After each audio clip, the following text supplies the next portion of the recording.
अरहतो सम्मा सम्बुद्धस्स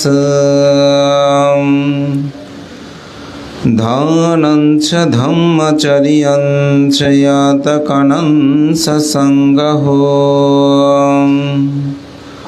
अनुवज्जानि कर्मणि तं मङ्गलमुत्तमम् ये तेन सत्सवज्जेन होतु ते जयमङ्गलं ते।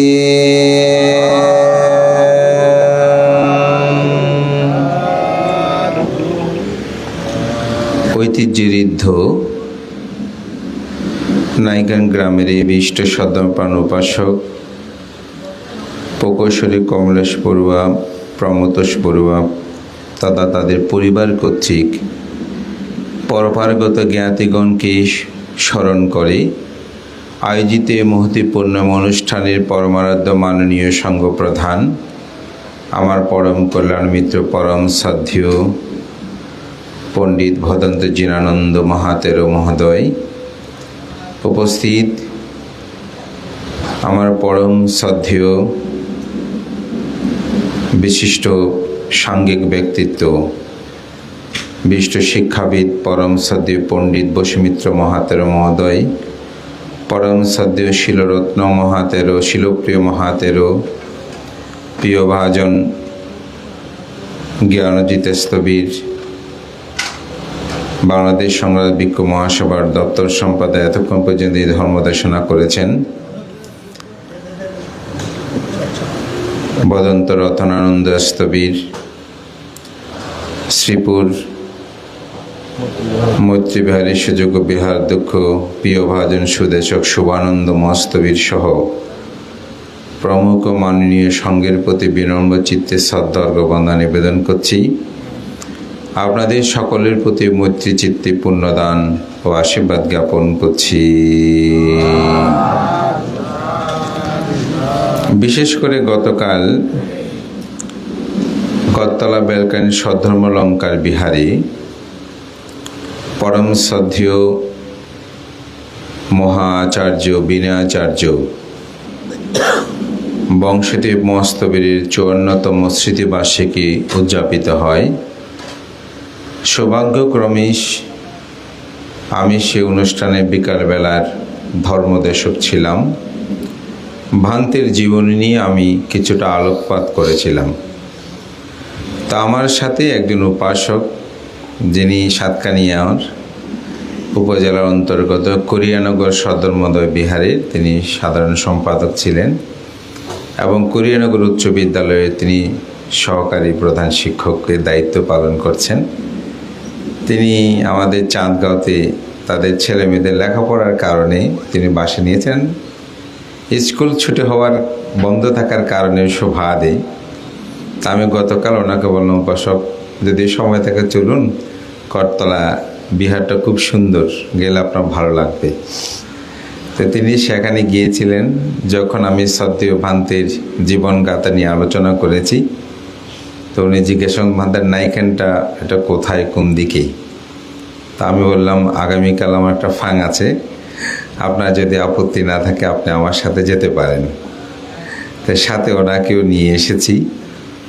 তো এই কথাটা বলছি যে একজন পুণ্যবান সত্তার জন্ম এই গ্রাম, সেটি দেখার যে একটি বিকুলতা, এটাতে বোঝা যায় একজন পুণ্যবান সত্তার জন্ম হলে সে জাতি কুল সমাজ যে সমাদৃত লাভ করে, এটি তার একটি প্রত্যক্ষ ফল।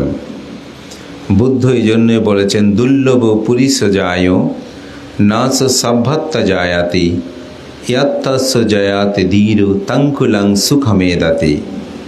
বুদ্ধ বলেন, পুরুষোত্তম দুর্লভ ব্যক্তি সর্বত্র জন্মগ্রহণ করে না, যেখানে জন্মগ্রহণ করে সে জাতিকুল সমাজ সর্বদিকে তারা সমাদৃত লাভ করে। তা আমি এই কথাটা বলছি এই জন্যই যে এখানে আসার পর আমাকে প্রিয়ভাজন রতনানন্দ বলল, ভান্তে যে আমি দেশের বাইরে যাবার একটু কথা ছিল ইন্ডিয়াতে, যদি না যাই তাহলে আসো। পরে অবশ্যই আর একটা ফাঙও আমার বিহারে আছে, ওখানে 5 জনের। কিন্তু পরে আমাদের এই পরিবারের সুসন্তান বাবু অনিরুদ্ধ বাবু তিনি বললেন, ভান্তে না, আপনি তো বলেছেন থাকলে যাবেন। তো যার কারণেই আজকে অনেকটা আসতে বাধ্য হলাম। এসে খুব ভালোই লাগছে। বিশেষ করে আমাদের প্রমোতোষবাবু, কমলেশবাবু, ওনাদের বাসায় ওনাদের জ্ঞাতিদের অনেক ফাঙে আমার যাওয়ার সৌভাগ্য হয়েছে। কথা চিত্তে পুণ্য দান করি। ধর্মপ্রাণ প্রিয় উপাসক উপাসিকা বিন্দু, আমরা সাধারণত চিন্তা করি বুদ্ধ তো পরিনির্বাপিত হয়েছেন, বুদ্ধ আমাদেরকে কি দেবেন, তিনি আমাদের কি উপকার করবেন, বুদ্ধকে পূজা করে আমরা কি পাব। এটি স্বাভাবিক একটা প্রশ্ন আমাদের মনের মধ্যে উদ্রেক করে। যেমন আমাদের পিতামাতা মৃত্যুবরণ করেছেন, বধূদের জন্য এত টাকা পয়সা খরচ করে অন্ত্যেষ্টি করার দরকার কি, তাদেরকে স্মরণ করার আনার দরকার কি। যার কারণে বর্তমানে মানবিক বিভাগে কেউ লেখাপড়া করতে চায় না, কারণ সব ইতিহাস কথা বলে। এখন ইতিহাস দিয়ে তো আর পেট চলবে না, এই ধরনের অনেক কথা বলে। তো স্বাভাবিক আজকের এখানের যে ব্যানারটা, এটা শুধু একটা ব্যানার নয়, একটা ইতিহাস। কারণ এখানে যেভাবে জন্ম মৃত্যুর সালগুলো তুলে ধরা হয়েছে, যে এই পরিবারে যারা প্রজন্ম আছে, আমি মনে করি তারা এটা একটু মুখস্থ করে রাখতে পারলেও অনেক ইতিহাস যারা বলতে পারবে। বিশেষ করে আমরা সাধারণত 2-1 পুরুষের উপরে আর বলতে পারি না। এই ক্ষেত্রেই এখানে সেটি আমি মনে করি জ্ঞাতি চর্চা হয়েছে। তা আমার প্রিয় ভাজন রতনানন্দ তিনি যে মঙ্গলসূত্র দিয়ে শুরু করেছিলেন, আমিও সেখান থেকে 2টি লাইন বলেছি। তো সেই লাইনের ব্যাখ্যা যাওয়ার আগে এটাই বলতে চাই, কেন আমরা বুদ্ধকে স্মরণ করব, কেন বুদ্ধকে আমরা বন্দনা করব, কেন বুদ্ধ আমাদেরকে আশীর্বাদ দেবেন, এই বিষয়টা কেন আমরা চিন্তা করি। তার কাছে একটা বলি, সেটা হচ্ছে পদার্থবিজ্ঞানী ফ্যারাডে, যিনি এই বিদ্যুৎ আবিষ্কার করেছেন। তো তিনি তো মৃত্যুবরণ করেছেন, তিনি পৃথিবীতে বেঁচে নেই, কিন্তু তার আবিষ্কৃত বিদ্যুৎ আমরা ব্যবহার করে সবাই সুখ অনুভব করছি না। এই তীব্র গরমেও আমরা মোটামুটি এখন ভালো আছে, আপনারা একটু কষ্টে আছেন অনেকেই, হ্যাঁ। তবে আপনারাও যদি তার সঠিক ব্যবহারটা করেন, তাহলে কিন্তু আপনারাও ভালো থাকবেন। অর্থাৎ এই ব্যবস্থাপনা যদি ঠিক করে আপনাদের ওখানেও কয়েকটা ফ্যান দেওয়া যায়, তাহলে আপনারাও ভালো থাকবেন। তাহলে উনি তো মারা গেছেন, এটার যিনি আবিষ্কারক, কিন্তু তিনি মৃত্যুবরণ করলেও তার ফর্মুলাগুলো যদি আমরা যথাযথভাবে ব্যবহার করি, তাহলে আমরা সুখে থাকতে পারি, অর্থাৎ গরম থেকে আমরা রক্ষা পেতে পারি। এবং বিদ্যুতের ব্যবহারে পৃথিবীতে একটি বিপ্লব ঘটেছে। ঠিক বুদ্ধ তার মনস্তাত্ত্বিক বিষয়গুলো নিয়ে সুদীর্ঘকাল গবেষণা করে তিনি একটি সত্য আবিষ্কার করেছেন। যে সত্যটি আপনি সঠিকভাবে যদি আপনার জীবনে প্রয়োগ করেন, তিনি পরিনির্বাপিত হলেও, অথবা বোঝার জন্য বলছি, তিনি মৃত্যুবরণ করলেও, অনেকে পরিনির্বাণটা বুঝে না, তবে পরিনির্বাণ আর মৃত্যুর মধ্যে পার্থক্য আছে। তবু আমি বলছি তিনি পৃথিবীতে নেই, কিন্তু তার আদর্শ যদি মানুষ অনুসরণ করে চলে, তাহলে সেই মানুষের জীবনটা সুখের হয়। ভান্তে কীভাবে সুখের হয়? বুদ্ধের কথা মানলে কি টাকা আসে? আমি একটা বাস্তব উদাহরণ বলি। এক ব্যক্তি তিনি ফাঁসি খাওয়ার জন্য একেবারে দড়ি টড়ি সব ঠিক করে ফেলেছে। ফ্যানের সাথে উনি দড়িটা ঠিক করে দিয়েছে, আরও কি আমি উপকরণগুলো বেঁকে দিচ্ছি না, কারণ আমরা অনেক সময় খারাপগুলো বেশি শিখি। তো বলছে, ভান্তে আমি সব ব্যবস্থাপনা করেছি, আমি মৃত্যুবরণ করব। কিন্তু হঠাৎ মনে পড়লো, আপনার একবার একটা দেশনায় বলেছিলেন যে ভান্তে বুদ্ধ বলেছেন যদি কেউ মানুষ হত্যা করে 100 জন, তাহলে তিনি কতদিন নরকে থাকবে তার একটা নির্দিষ্ট সীমারেখা আছে। কিন্তু কেউ যদি আত্মহত্যা করে, অর্থাৎ একটা মিথ্যা দৃষ্টি বলে, এই মিথ্যা দৃষ্টি যেটাকে বলে বিভাব তৃষ্ণা, এটা হচ্ছে কাম তৃষ্ণা, ভব তৃষ্ণা, বিভাব তৃষ্ণা। যে তৃষ্ণায় মনে করে যে অনেক মানুষ আছে, আমি যদি সুইসাইড করে মারা যায়, আমি যদি অমুক করি, তাহলে আমি মুক্তি পেয়ে যাব। হ্যাঁ আমার জীবন এখানেই শেষ, এই ধরনের যেটা একটা চিন্তা, এটাও কিন্তু একটা তৃষ্ণা। তো এই জন্য উনি বলছে, ভান্তে আপনি বলছেন যে যদি কেউ সহস্র মানুষ হত্যা করে কতদিন তিনি নরকে থাকবে তার একটা নির্দিষ্ট সীমানা আছে, কিন্তু কেউ যদি মিথ্যাপরায়ণ মিথ্যা দৃষ্টি সম্পন্ন হয়ে আত্মহত্যা কর্ম সম্পাদন করে তাহলে তিনি কতদিন থাকবে সেখানে নরকে, তার কোনো ইয়ত্তা নেই। ভান্তে বুদ্ধের এই কথাটা যখন আমার মনে পড়ল তখন আমি আর ভান্তে আত্মহত্যা করিনি, কান্না করেছি সারা রাত। তো আমি বেঁচে গেলাম। আমি ওনাকে চিনি, ওনার সাথে আমার অনেক ধর্মকথা হয়েছে, তারপর উনি এই কথাটা আমাকে ব্যক্ত করেছেন। এখন উনি খুব সুখে আছেন। মানে কেন তিনি সুখে আছেন, তার ছেলে খুব আত্মপ্রতিষ্ঠার পথে, অর্থের বৃত্তি, এবং ওনার যে সমস্যাটা ছিল অনেকটা 95% সমস্যা কেটে গেছে। তাহলে ওনার জীবনটা কে রক্ষা করলো? আমি না, আমি প্রচারক। বুদ্ধের শিক্ষাই তাকে রক্ষা করেছে, বুদ্ধের আদর্শ তাকে রক্ষা করেছে। তাহলে বুদ্ধের শিক্ষা কিভাবে মানুষকে কাজ করছে, এটাই। একজন বক্তা বক্তব্য দিচ্ছেন, উনি বলছেন, ভান্তে আমি যখন বক্তব্য দিচ্ছি, আমি যখন অন্ত্যেষ্টিক্রিয়াতে গেলাম, আমার খুব আত্মীয় পরম জ্ঞাতে, আমি কান্না করছিলাম। হঠাৎ ভাবছি বুদ্ধ বলছেন জগতে সব তো নিত্য। বলছে এই কথাটা ভাবার সাথে সাথে আমার কান্না থেমে গেছে।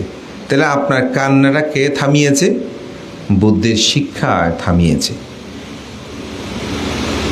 একজন অর্থবিত্ত প্রাচুর্য, হয় তোর ধনসম্পদ কীভাবে আমি রেখে যাব, এগুলো নিয়ে প্রতিনিয়ত চিন্তা করছে। তো বলছে বুদ্ধ এগুলো দান করলে সাথে যাবে। মানতে আমি দান করে ফেললাম।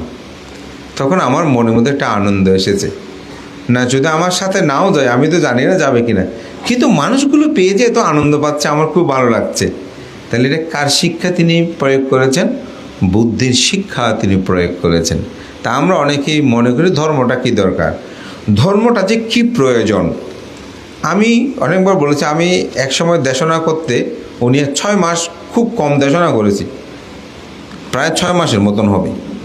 মানে এত কথা বলি, ভান্তরও মনের মধ্যে অনেক সময় বলে ফেলে, ওদের লোক যে এটা তো ধর্ম দেশনা করে, এগুলো মানুষ হয় পরিবর্তন হয়।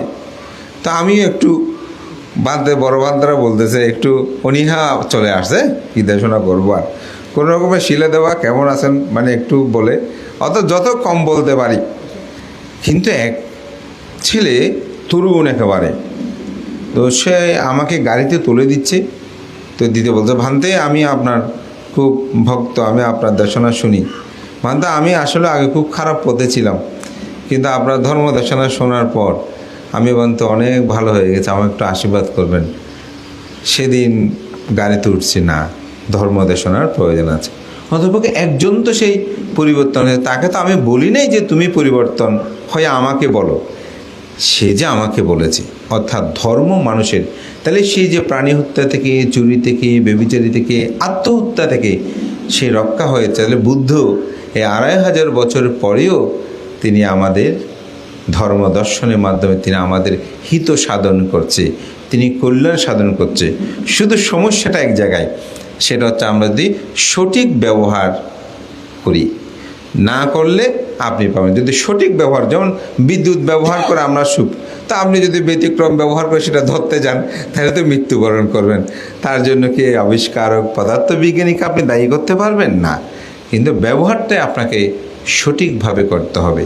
ঠিক আজকে যে এখানে পুণ্যময় কর্ম, সেই গাথায় দুটো বলে দানাঞ্চা ধাম্মা চারিয়াঞ্চা, দান দেওয়া, ধর্ম আচরণ করা, এটা আমাদের কর্তব্য। ইয়াতা কানাঞ্চা সাঙ্গাহ, জ্ঞাতিগণের হিত সাধন করা। আজকে যে পরপারগত জ্ঞাতিগণকে স্মরণ করা হয়েছে, তারা যে আমাদের পরম কল্যাণী মিত্র, তাদেরকে আমরা স্মরণ করলাম। তাতে কি হয়েছে আমাদের, আমরা শুধু তাদেরকে পুণ্যদান করছি সেটা না, একটি যে প্রজন্ম তারা তাদেরকে জানবে, তারা তাদের সম্পর্কে উপলব্ধি করতে পারবে, তাদের যে গুণগুলো আছে এগুলো কোনো না কোনোভাবে আচরণ করবে। ও যা আমার মা বেগম বলতো, একজন ব্যক্তিকে আমি দেখেছি, উনি খুব মানে অর্থবিত্ত, অনেক কষ্ট পাচ্ছে। তো কথা প্রসঙ্গে আমাকে বলছে, ভান্তে আমার বাবা মৃত্যুর সময় আমাকে বলেছিল বাবা ধনসম্পদ আদে বিক্রি করিও না, ভাগ্য চলে যায়, যতটুকু পারো রক্ষা করার জন্য চেষ্টা করিও। মানতে আমি উঠেও পারছি না, এখন কি করব জানি না, কি করা যায়। তো দেখা গেল কিছুদিন পর তার সমস্যাটা সমাধান হয়ে গেল, কিন্তু জায়গাটা যদি তিনি বিক্রি করতেন আসলে এটা আর তিনি পেতেন না। তাহলে একটা পিতৃবাক্য প্রতিপালন করতে গিয়ে তিনি কিন্তু নিজেকে রক্ষা করেছেন। তো আমাদের পিতামাতারও মৃত্যুর পূর্বে অনেক সময় বলে যে এরকম যে আমি তো মরে যাব, তুমি বড় ছেলে, সবাইকে নিয়ে একটু মিলেমিশে থাকিও। এই মিলেমিশে থাকাটাই হচ্ছে কিন্তু পিতৃপূজা, মাতৃপূজা, মা বাবার যে কথা সেগুলো প্রতিপালন করা। এগুলো যদি আপনি প্রতিপালন করেন তাহলে আমি মনে করি আপনার পিতৃ মাতৃপূজাগুলো হবে। আপনি শুধু সঙ্গদান করে আমাদের দান করলেন এটাই শুধু সীমাবদ্ধ নয়, তাদের আদর্শ নিয়মগুলো যদি আমরা প্রতিপালন করি তাতেই আমাদের পরিবারের সকলের মঙ্গল সাধিত হবে। তাই আমি মনে করি আজকের এই পরিবার জ্ঞাতি চর্যা, এটা বুদ্ধ ধর্ম দর্শনের একটি গুরুত্বপূর্ণ বিষয়। আপনি রতনসূত্রের মধ্যে দেখবেন ইয়াতাত্তাচারিয়াং বুদ্ধাত্তাচারিয়াং তিষ্ঠচারিয়ান্তি, এই যে বলছে এখানে বুদ্ধগণের চর্যা আছে, জ্ঞাতিগণের চর্যা, জ্ঞাতি ধর্ম। আমাদের মহাকারণিক তথাগত বুদ্ধ সেই জ্ঞাতি ধর্ম তিনি রক্ষা করেছেন। শাক্য বংশকে রক্ষা করার জন্য সেই শূন্য ডালপালাহীন বৃক্ষতলে গিয়ে তিনি ছিলেন, জিজ্ঞাসা করেছিলেন যে তথাগত বুদ্ধ আপনি ডালপালাহীন বৃক্ষ মরা গাছতলের, কেন আপনি বৃক্ষতলে এখানে বসে আছেন? বুদ্ধ বলেছেন যে জ্ঞাতির ছায়া বড় বেশি সুচিতল। তো জ্ঞাতি ধর্ম এটি আমাদের রক্ষা করা উচিত। অত্যন্ত দুর্ভাগ্য আমাদের দিন দিন সেগুলো হারিয়ে যাচ্ছে। মৃত অনুষ্ঠানও এখন আমরা বসার সময় আমরা পাই না, একটু দেখা করে হয়তো চলে যাচ্ছি, অনেকে সেই সুযোগটাও অনেক সময় করে নিচ্ছে না। আমি মনে করি আমাদের দেওয়াটা দরকার, কারণ পৃথিবী যদি ম্যাটেরিয়াল হয়ে যায়, বস্তুবাদী হয়ে যায়, পৃথিবী কখনো রক্ষা হবে না। পৃথিবীটাকে রক্ষা করতে হলে আমাদের মধ্যে ভালোবাসা লাগবে, যেটাকে বুদ্ধ বলছেন মৈত্রী, করুণা, মুদিতা, উপেক্ষা, এই গুণধর্মগুলো লাগবে। একজন মানুষ অসুস্থ হয়েছেন, আপনার জ্ঞাতি, আপনি গিয়ে তার রোগ নিবারণ করতে পারবেন না, কিন্তু আপনি যখন পাশে গিয়ে দেখবেন, দাঁড়াবেন, দেখবেন তিনি অনেকটা সুস্থ বোধ করছে। আমাদের শ্রদ্ধেয় পাহাড়ের আর্যপ্রিয় ভান্তের বাবা, উনি ক্যান্সার রোগী ছিলেন। তো আমি চট্টগ্রাম মেডিকেল কলেজে ওনাকে দেখতে গিয়েছি। তো আমি জানি উনি কীভাবে কষ্ট পাচ্ছেন, ডাক্তারের কথা আমি বুঝেছি। আসলে উনি খুব কষ্টে, ক্যান্সার রোগী তো বুঝেন। তো আমি যখন গেলাম, সূত্রপাঠ করলাম, ওনাকে বললাম উপাসক আপনি একটু সবসময় বুদ্ধ ধর্মের সঙ্গে স্মরণ নেবেন, কোনো দুঃখ করবেন না, এ রোগ ব্যাধি থাকে। বলছে না ভান্তে, আমার কোনো দুঃখ নাই, আমি যদি এইভাবে মরে যাই আমার ভান্তে কেন?